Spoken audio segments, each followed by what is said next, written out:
হচ্ছে এমন তোমাদেরকে দেখাচ্ছি আর কি। এত বড় একটা পড়া, মানে এত বড় একটা ডায়লগ, যেটা মনে হয় লিখতে কমপক্ষে আমার 4 পৃষ্ঠা লাগবেই। আমার লিখতে গেলে 4 পৃষ্ঠা লাগবে অলরেডি, মানে 4 পৃষ্ঠা লাগবেই। আর এত বড় এটা মুখস্থ করতে গেলে তো মনে হয় আমার দিন শেষ। আর যেহেতু সামনে পরীক্ষা, তার জন্য প্রস্তুতি নিতে আসি, বাট এত বড় পড়া আমি কীভাবে পড়বো? দেখো, আমি তোমাদেরকেও দেখাচ্ছি। তোমরা কারা কারা এরকম পরিস্থিতির মধ্যে আসো একটু জানাইও। আর তোমরা কারা কারা এসএসসি দিবা সামনে 2027 সালে আর কি, জানাইও। দাঁড়াও আমি তোমাদেরকে দেখাচ্ছি ভাই। আমি তো এটা দেখে এখনই ডরাই গেছি, পড়া থাক দূরের কথা। তারা তোমাদেরকে দেখাচ্ছি। এটা হচ্ছে সাপ্লিমেন্ট আর কি, ইংলিশ প্রথম পত্র, এটা ইংরেজি প্রথম ফার্স্ট পেপার। তো সাপ্লিমেন্ট তো আমি এখানে দাগায় রাখছি, মানে পৃষ্ঠাটা বটা দিয়ে রাখছি। এই যে দেখো, এটা ঠিক এতটুকু। আর বলে তোমরা ওয়ার্ডগুলো দেখো না, এত বড় বড়, কি কমু পড়া। এটা এত বড়, এটা হচ্ছে রোড অ্যাক্সিডেন্ট, ডাইরেক্টর হচ্ছে রোড অ্যাক্সিডেন্ট।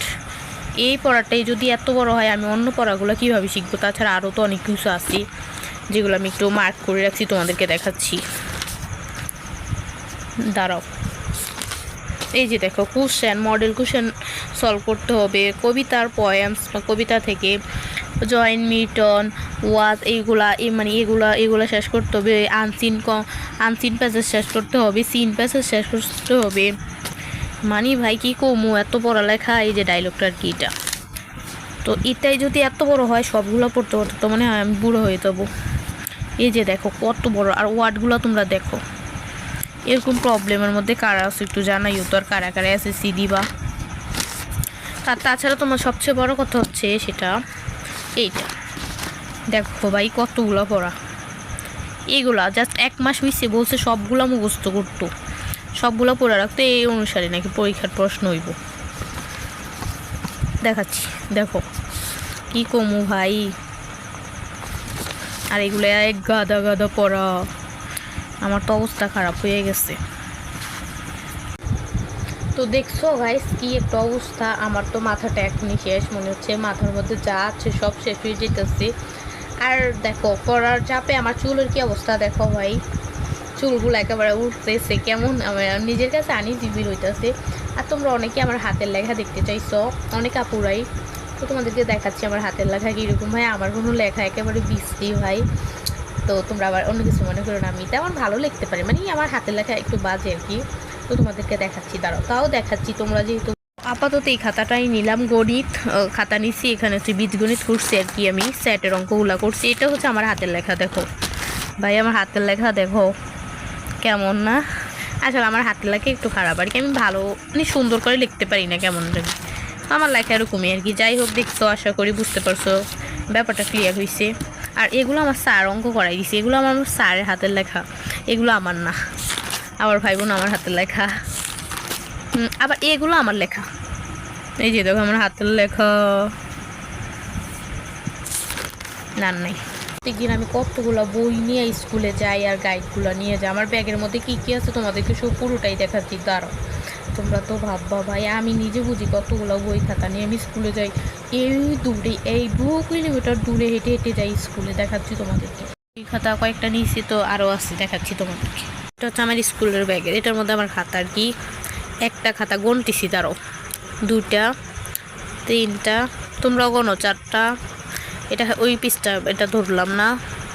5টা 6টা 7টা 8টা 9টা 10টা খাতা, নিচে আছে একটা, কয়টা 11টা খাতা নিই। আবার বইগুলো দেখাচ্ছি, দাঁড়ো।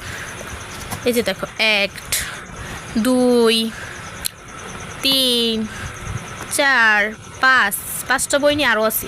এই যে নিচে 2টা বই আছে, একটা গাইড, একটা আরেকটা গাইড। তো কত 6টা 7টা নিয়ে আরও আছে অনেক কিছু, দেখাচ্ছি দাঁড়ো। তারপর হচ্ছে আবার এই ব্যাগটার মধ্যে, স্কুল ব্যাগের মধ্যে তো সবগুলো আমার জায়গা হয় না, তো এটাও নিয়ে যায় আর কি, স্কুল ব্যাগ। তো এটার মধ্যে করে অনেকগুলো বই নিয়ে যায় আর কি। এই যে দেখো ওইখানে কয়টা, 7টা নিই, 7টা 8টা 9টা 10 11, এই যে এই লাস্টেরটা 12টা। দেখো কতগুলো বই খাতা দৈনিক আমি নিয়ে যাই, কি কমু ভাই। এই সব কিছু হচ্ছে আমার দৈনিক স্কুল। তো ওইখানে কয়টা হইল, তো ওইখানে কয়টা, ওইখানে হচ্ছে খাতা ছিল 11টা, আর বই কটা ছিল 10টা মনে হয়। আচ্ছা তাই যাই হোক 10টা বই ধরলাম। তো 10টা বই আর হচ্ছে 11টা খাতা, মোট কয়টা হয় 10 10 20 21টা। তো 21টা বই খাতা নিয়ে স্কুল যায়। তাছাড়া তো পানির বোতল নেই, আরও অনেক কিছু তো মাঝে মধ্যে নেওয়াই পড়ে, টিফিন। তো তোমরাই ভাবো প্রত্যেক দিন এগুলো আমি 2 কিলোমিটার হেঁটে হেঁটে স্কুলে যাইয়া পড়ালেখা করি। তো তোমরা যাই হোক ভিডিওটা তোমাদেরকে এই জন্যই শেয়ার করছি। তো তোমরা কারা কারা সামনে এসএসসি দিবা এরকম টেনশনের মধ্যে আসছো, আমি বলবো টেনশনের কোনো কারণ নেই, কিন্তু তবু টেনশন করতে হয়। আমার তো টেনশনের মাথা ব্যথা চলতেছে প্রচুর। তো টেনশনের কোনো কারণ নেই, রিল্যাক্স মেরে পড়ালেখা করো, অবশ্যই ভালো রেজাল্ট করতে পারবা। সবাই আমার জন্য দোয়া করো যেন আমি ভালো রেজাল্ট করতে পারি।